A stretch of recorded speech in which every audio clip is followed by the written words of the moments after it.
Tax ಕಟ್ತೀರಾ? ಹಾಗಾದ್ರೆ ಈ reels ನಿಮಗಾಗಿ. ಜನಗಣತಿ ಕಾರ್ಯದಿಂದಾಗಿ ನಾಗರಿಕರಿಗೆ ತೆರಿಗೆ ಪಾವತಿಸೋದಕ್ಕೆ ತೊಂದರೆಯಾದ ಹಿನ್ನೆಲೆ ಗ್ರೇಟರ್ ಬೆಂಗಳೂರು ಪ್ರಾಧಿಕಾರದ ವ್ಯಾಪ್ತಿಯಲ್ಲಿ ಆಸ್ತಿ ತೆರಿಗೆ ಪೂರ್ಣ ಪಾವತಿಸುವವರಿಗೆ ನೀಡಲಾಗುವ 5% ರಿಯಾಯಿತಿ ಅವಧಿಯನ್ನ ಮೇ 31ರವರೆಗೆ ವಿಸ್ತರಿಸಲಾಗಿದೆ. ಜಿಬಿಎನ 5 ನಗರ ಪಾಲಿಕೆಗಳ ಅಧಿಕಾರಿ ಸಿಬ್ಬಂದಿ ಜನಗಣತಿ ಸಮೀಕ್ಷೆಯಲ್ಲಿ ಪಾಲ್ಗೊಂಡಿದ್ದು ಬಹುತೇಕ ನಾಗರಿಕರು ತೆರಿಗೆ ಪಾವತಿ ಮಾಡೋಕೆ ಸಾಧ್ಯವಾಗಿಲ್ಲ.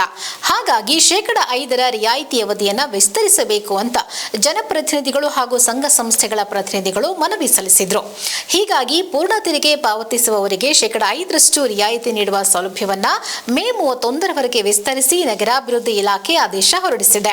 ಮೈಸೂರು ಮಹಾನಗರ ಪಾಲಿಕೆಯಲ್ಲಿ ಆಸ್ತಿ ತೆರಿಗೆ ಪಾವತಿಗೆ 5% ವಿನಾಯಿತಿ ನೀಡಿದ್ದ ಅಭಿಯಾನಕ್ಕೆ ಸಾರ್ವಜನಿಕರಿಂದ ಉತ್ತಮ ಪ್ರತಿಕ್ರಿಯೆ ವ್ಯಕ್ತವಾಗಿದೆ. ಏಪ್ರಿಲ್ ತಿಂಗಳಿನಲ್ಲಿ ತೆರಿಗೆ ಪಾವತಿಯಲ್ಲಿ 5% ವಿನಾಯಿತಿ ನೀಡಿದ್ದರಿಂದ 111.27 ಕೋಟಿ ರೂಪಾಯಿ ತೆರಿಗೆ ಸಂಗ್ರಹವಾಗಿದೆ. ಏಪ್ರಿಲ್ 1ರಿಂದ 28ರವರೆಗೆ 81,521 ಆಸ್ತಿಗಳ ಮಾಲೀಕರು ತೆರಿಗೆ ಪಾವತಿ ಮಾಡಿರುವುದು ವಿಶೇಷ.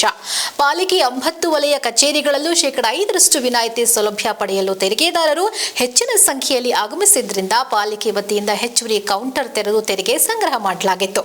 ಕಳೆದ ವರ್ಷ 240 ಕೋಟಿ ರೂಪಾಯಿ ತೆರಿಗೆ ಸಂಗ್ರಹಿಸುವ ಗುರಿ ಹೊಂದಿದ್ದ ಮೈಸೂರು ಮಹಾನಗರ ಪಾಲಿಕೆ ವರ್ಷಾಂತ್ಯದ ವೇಳೆಗೆ 242 ಕೋಟಿ ರೂಪಾಯಿ ಆಸ್ತಿ ತೆರಿಗೆ ಸಂಗ್ರಹಿಸಿ ಗುರಿಗಿಂತ 2 ಕೋಟಿ ರೂಪಾಯಿ ಹೆಚ್ಚಾಗಿ ಸಂಗ್ರಹಿಸಿತ್ತು. ಈ ಸಾಲಿನಲ್ಲಿ 265 ಕೋಟಿ ರೂಪಾಯಿ ಆಸ್ತಿ ತೆರಿಗೆ ಸಂಗ್ರಹಿಸುವ ಗುರಿ ಹೊಂದಿದೆ.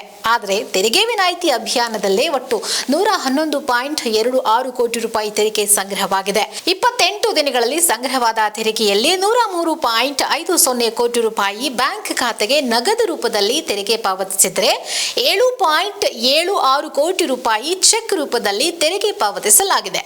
ಒಟ್ಟಾರೆ ಮೈಸೂರು ಮಹಾನಗರ ಪಾಲಿಕೆ 111.26 ಕೋಟಿ ರೂಪಾಯಿ ತೆರಿಗೆ ಸಂಗ್ರಹಿಸಿದೆ. ಈಗ ಬೆಂಗಳೂರಿನ ನಾಗರಿಕರಿಗೂ ಈ ಆಫರ್ ನೀಡಲಾಗಿದ್ದು ತೆರಿಗೆ ಬಾಕಿ ಇದ್ರೆ ಈಗಲೇ ಪಾವತಿಸಿಬಿಡಿ.